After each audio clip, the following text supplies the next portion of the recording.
શ્રી કૃષ્ણ મારા વિદ્યાર્થીઓ આપણે છેલ્લા વિડિયોમાં એક સરસ મજાનો પ્રમેય 10.1 સાબિત કર્યો છે. જેનું વિધાન હતું કે વર્તુળને જે સ્પર્શક દોરવામાં આવે તો એ સ્પર્શ બિંદુએ દોરેલી ત્રિજ્યા એ સ્પર્શકને લંબ હોય છે.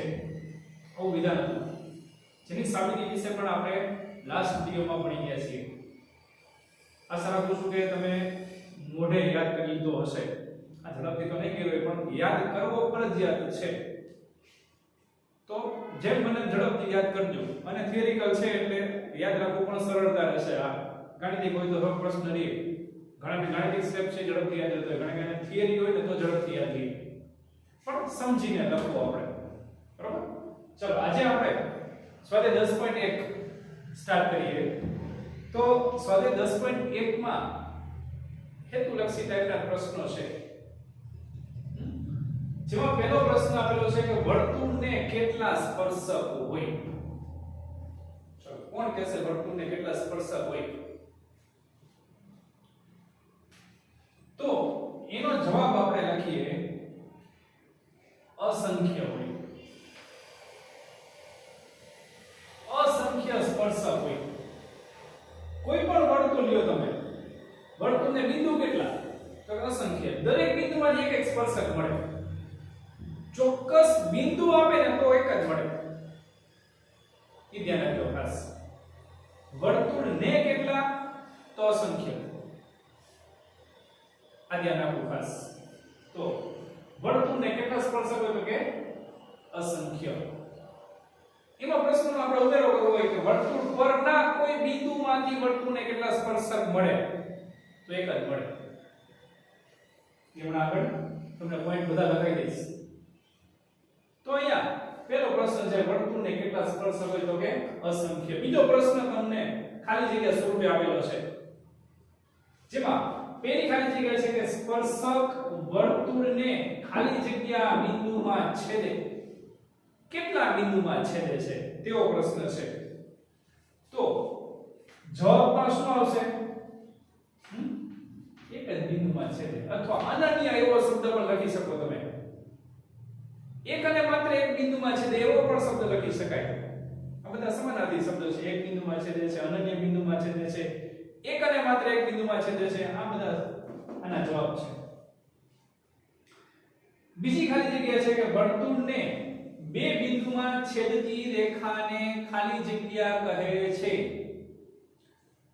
તો કોઈ રેખા વર્તુળને જો બે ભિન્ન બિંદુમાં છેદતી હોય તો આપણે પહેલા વિડિયોમાં જોઈ ગયા હતા અને સાથે સાથે નવમા ધોરણમાં પણ શીખી ગયા છીએ. શું કહેવાય એને? સરસ મજાનો શબ્દ છે છેદિકા. છેદિકા કહેવામાં આવે છે. વર્તુળની છેદિકા એટલે બે ભિન્ન બિંદુમાં છેદે. ત્રણ બિંદુમાં છેદે કે નહીં વિચારજો. વર્તુળની છેદિકા છે, ત્રણ બિંદુમાં છેદી શકે કે નહીં તે આપણે ઘરે બેઠો થોડું વિચારવું. ત્રીજો પ્રશ્ન એટલે કે ત્રીજી ખાલી જગ્યા છે એમાં વર્તુળને વધુમાં વધુ ખાલી જગ્યા સમાંતર સ્પર્શક હોય. તમે કહેશો અસંખ્ય. અસંખ્ય ન હોય. એનો સાચો જવાબ છે માત્ર બે જ હોય.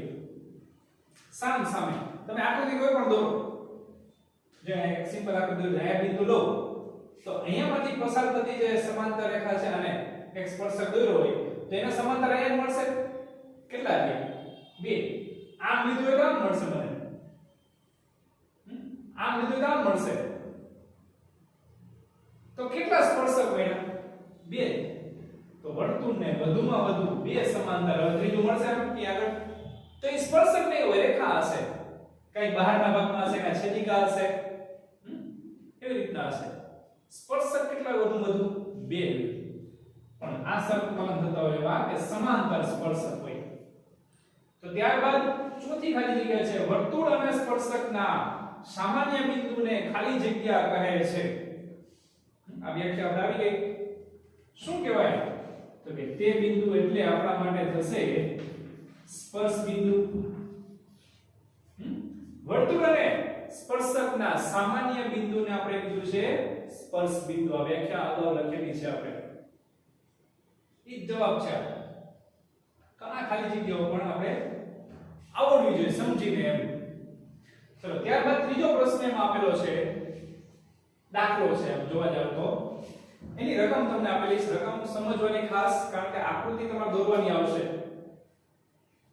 સાચી અને સારી દોરવી એટલે તમે આકૃતિ છે ને 50% કામ તમારો દાખલો સહેલો કરે છે ને 100% કામ અઘરો કરે છે ખોટી આપણે દોરી તો અઘરો થઈ જાય દાખલો મને સાચો હોય તો ખોટો દોરાઈ જાય એટલે આકૃતિને પ્રોપરલી સમજીને દોરવાની છે 5 સેમી ત્રિજ્યાવાળા વર્તુળના કોઈ બિંદુ P આગળ P બિંદુ ક્યાં છે તો વર્તુળના બિંદુ કીધું જો વર્તુળના બિંદુ P આગળ દોરેલ એક સ્પર્શક છે કયો તો કે PQ તો એનો અર્થ કે P બિંદુ કે Q બિંદુ આ બેમાંથી કયું બિંદુ વર્તુળ પર છે તો લખી દઉં વર્તુળના કોઈ બિંદુ P તો P બિંદુ છે ક્યાં હશે આપણા માટે વર્તુળ પર તો આમાંથી જે સ્પર્શક દોરેલો છે તે આ સ્પર્શક થશે આ પ્રમાણે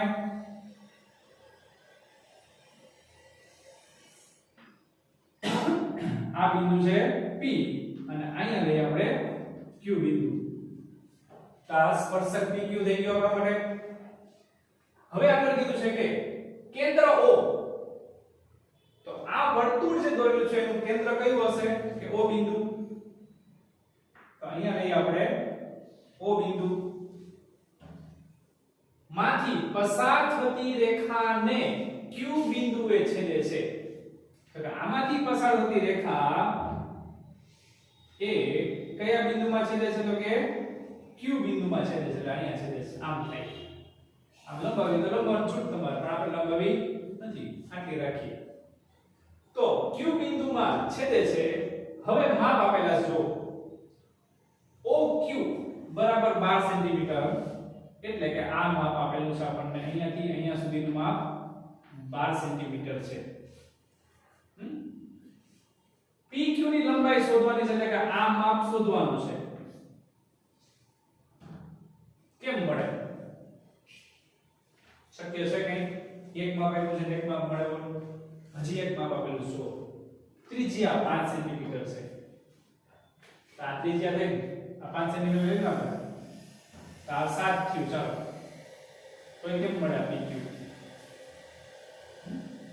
તો એના માટે આપણે લઈએ આમ આ પણ ત્રિજ્યા કહેવાય આનું માપ કેટલું છે તો કે 5 સેન્ટીમીટર છે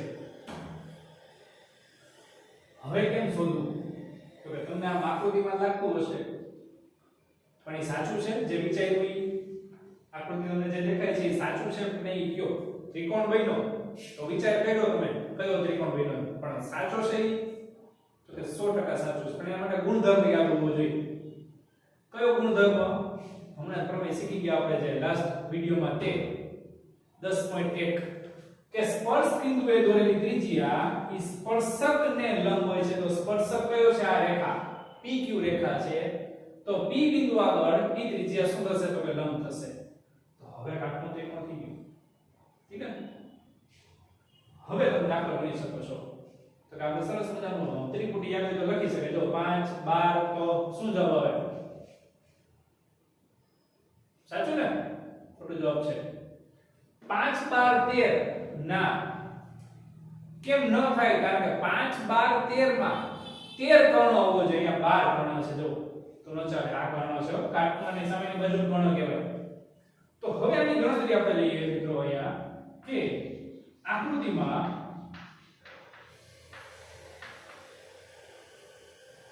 કેન્દ્ર કયું છે તો કે O તો અહીંયા લખી આ રીતના વર્તુળ O5 આમ નિશાનીમાં લખો તો ચાલે વર્તુળ O5 માં PQ સ્પર્શક છે P બિંદુ સ્પર્શ બિંદુ થશે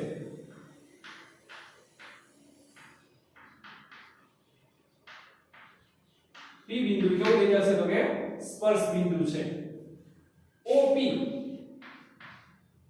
લંબ PQ અંશમાં લખાય પ્રમેય 10.1 પ્રમેય 10.1 મુજબ OP શું થાય PQ ને લંબ ત્રિજ્યા છે એ સ્પર્શકને લંબ હોય પણ કઈ ત્રિજ્યા ગમે તે ત્રિજ્યા નહીં ધારો કે આ ત્રિજ્યા લીધી છે તો આ ત્રિજ્યા લંબ નથી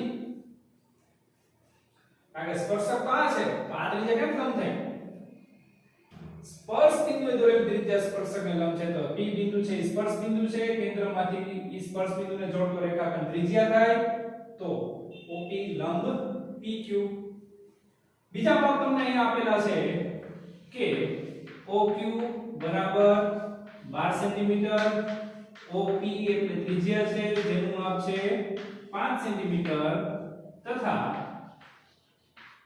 ખૂણો આપણે લઈ લઈએ ત્રિકોણ લઈ લઈએ કે OPQ માં ખૂણો P બરાબર 90 અંશ છે તો શું આવશે તો કે પાયથાગોરસ પ્રમેય મુજબ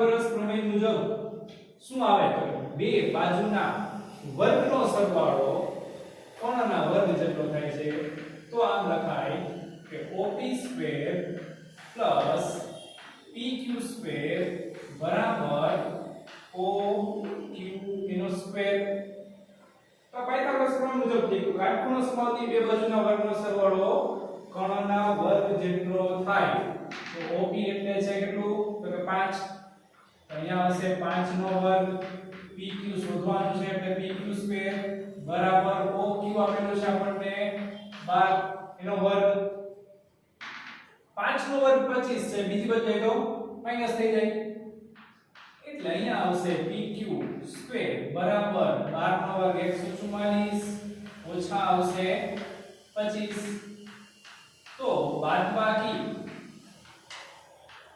કેટલી આવશે તો કે 119 ની બાદબાકી છે તો PQ સ્ક્વેર બરાબર 119 મળે છે હવે શું કરવું તો કે હવે આ જવાબ છે તો કે ના PQ સ્ક્વેર બરાબર 119 હોય તો 119 નું વર્ગમૂળ નથી નીકળતું પણ એને આ રીતે લખાય કે PQ બરાબર વર્ગમૂળમાં 119 આટલા સેન્ટીમીટર એ PQ નું માપ થયું તો આમ શું લખાશે PQ બરાબર કેટલું તો કે વર્ગમૂળમાં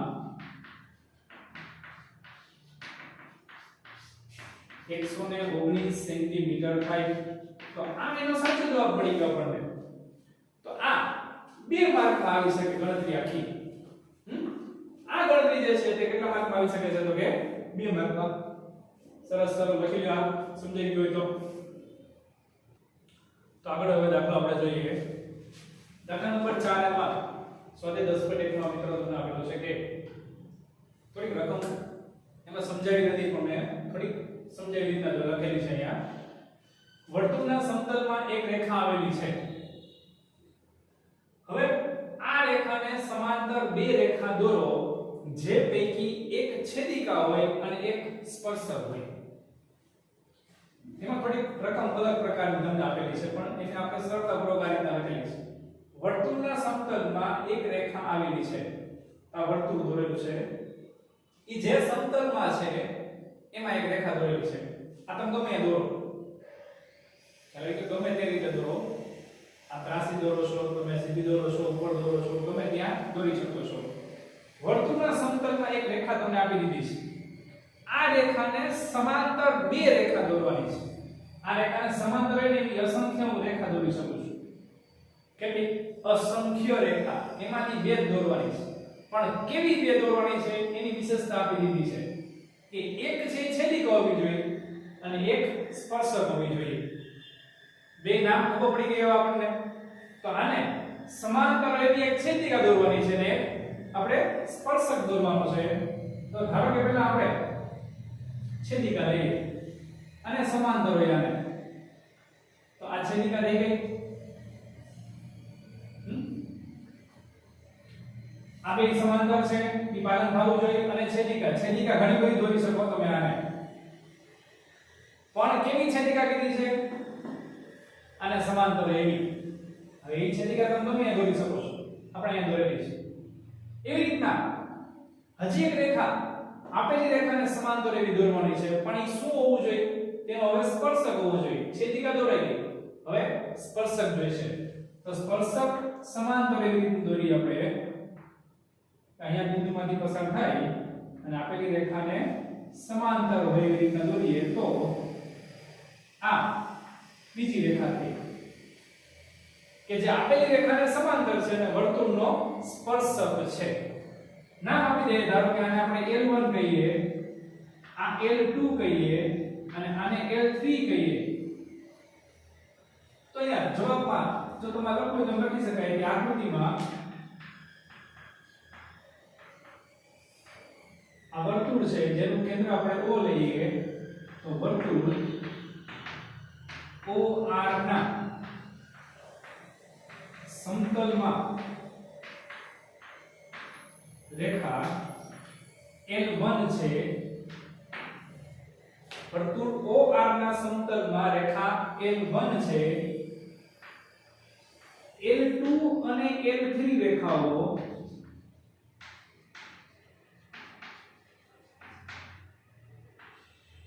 એવી દોરી કે જેથી L2 એ શું છે આપણા માટે? છેદિકા છે તથા L3 એ સ્પર્શક છે. તેમજ L1 સમાંતર, L2 સમાંતર, L3 છે. આ ત્રણેય રેખાઓ પરસ્પર કેવી છે? તો કે સમાંતર છે. એટલે સમાંતર હોય, છેદિકા હોય અને સ્પર્શક હોય, એવી રીતના તમારે બે રેખાઓ દોરવાની છે. આવો પ્રશ્ન ક્યાંય આવે નહીં. આ ચોપડીમાં છે એટલે આપણે કહીનો બરાબર. આ સમજી લીધો. હવે મિત્રો આપણે જો આ સમજાઈ ગયું સ્વાધ્યાય 10.1 તો થોડીક નોંધ આપણે સમજવાની છે.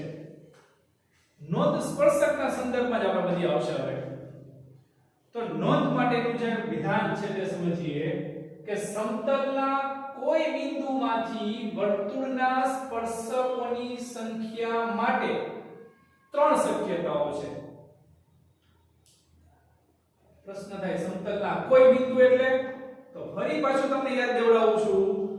કોઈ બિંદુનો અર્થ તે બિંદુ ક્યાં હોઈ શકે ને તે એની શક્યતા થઈ. ક્યાં હોઈ શકે? તો વર્તુળની અંદરના ભાગમાં, વર્તુળ પર અને વર્તુળની બહારના ભાગમાં. એટલે બધી જ શક્યતા આવી ગઈ. વર્તુળની અંદરના ભાગમાં કોઈ એક બિંદુ લઈ લ્યો. હવે તો ઘણા બધા હોવાના, તો ઘણા બધા બિંદુમાંથી કોઈ પણ બિંદુ લ્યો ને એનો લીડર થઈ ગયો. એને જે લાગુ પડશે ને બાકી બધે લાગુ પડશે. એટલે અંદરના ભાગ માટે વર્તુળ પર, તો વર્તુળ પર પણ અસંખ્ય બિંદુઓ હોય. તો જે બિંદુ એક લ્યો ઈ લીડર થઈ ગયું. એને જે લાગુ પડશે બાકી બધે લાગુ પડશે. અને વર્તુળની બહારના ભાગમાં, તો વર્તુળની બહારના ભાગમાં પણ અસંખ્ય બિંદુઓ હોય છે. સમતલ કોઈ પણ દોરેલું હોય એની અંદર વર્તુળ દોરો તો અસંખ્ય બિંદુઓ વર્તુળની બહારના ભાગમાં હોય. તો એમાંનું એક બિંદુ લઈએ છીએ. આ એક બિંદુમાંથી આપણે જે સ્પર્શક દોરશું ઈ બાકીના બિંદુઓ માટે સાચું જ છે. એનો લીડર થઈ ગયો કે ગમે ત્યાં તમે લેશો એમ, ગમે ત્યાં ભાગમાં, બહારના ભાગમાં ગમે તે એક બિંદુ લેશો એમાંથી પણ ઈ જ વસ્તુ લાગુ પડશે. રાઈટ? તો આ ત્રણ શક્યતાઓ આપણે શીખવાની છે. જેમાંની પહેલી શક્યતા લઈએ છીએ વર્તુળની અંદર આપેલા બિંદુમાંથી વર્તુળને કોઈ સ્પર્શક ન મળે. કઈ રીતે? તો કે અહીંયા એક આકૃતિ દોરવી છે વર્તુળની. માની લો કે અંદરના ભાગમાં આ બિંદુ લીધું ને, આ બિંદુમાંથી પસાર થતી કોઈ રેખા એવી દોરો કે જે વર્તુળનો સ્પર્શક કહી શકાય.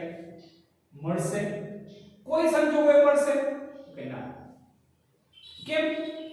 તો કે આ બિંદુમાં પસાર થશે એટલે વર્તુળને બે બિંદુમાં જ છેશે. જો અને બે બિંદુ છેદે તો ઈ સ્પર્શક ન હોય.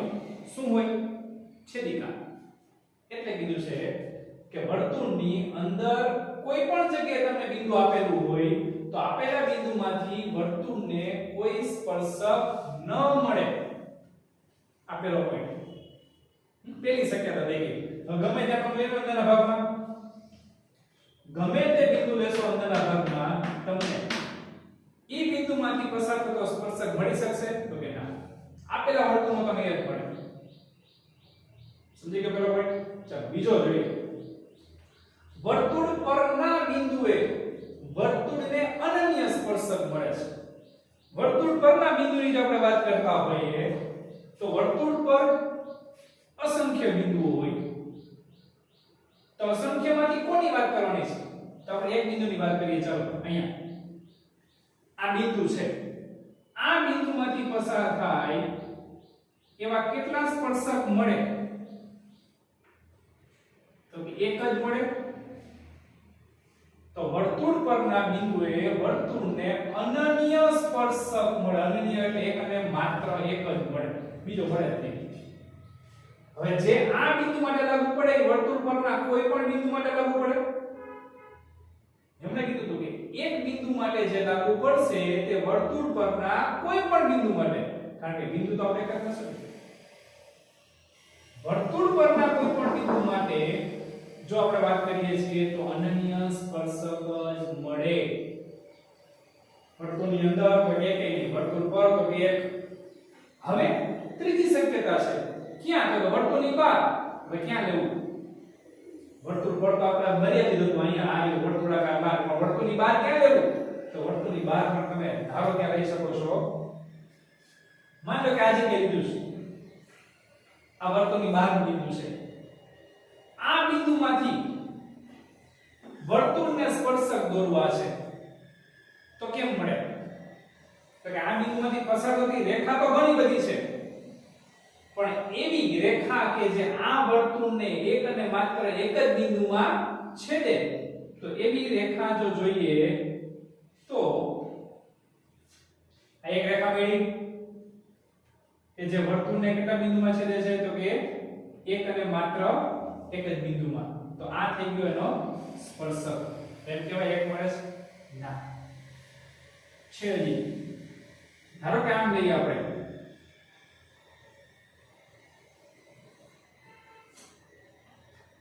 તો આપણે અહીંયા સ્પર્શક છે કે જે આપણે નક્કી કરેલા બિંદુમાંથી પસાર થાય છે. તો કેટલા સ્પર્શક મળ્યા? તો કે 1 અને 2. અહીંયા બિંદુ આપેલું હોતું તો 2 સ્પર્શક મળ્યા. માની લો કે નજીક હોત તો એ 2 જ મળે. હજી દૂર લઈ લ્યો તો એ 2 જ મળે. ખ્યાલ આવે છે કે એક બિંદુ તમે વર્તુળની બહાર ગમે ત્યાં લ્યો છો તેના માટેની શક્યતા આવી ગઈ. કેટલા સ્પર્શક દોરી શકાય છે? તો કે 2. તો અહીંયા આ ત્રણેય નોંધ તમારે યાદ રાખવાની છે કે વર્તુળની અંદરના ભાગમાં આવેલા બિંદુમાંથી વર્તુળને સ્પર્શક ન મળે.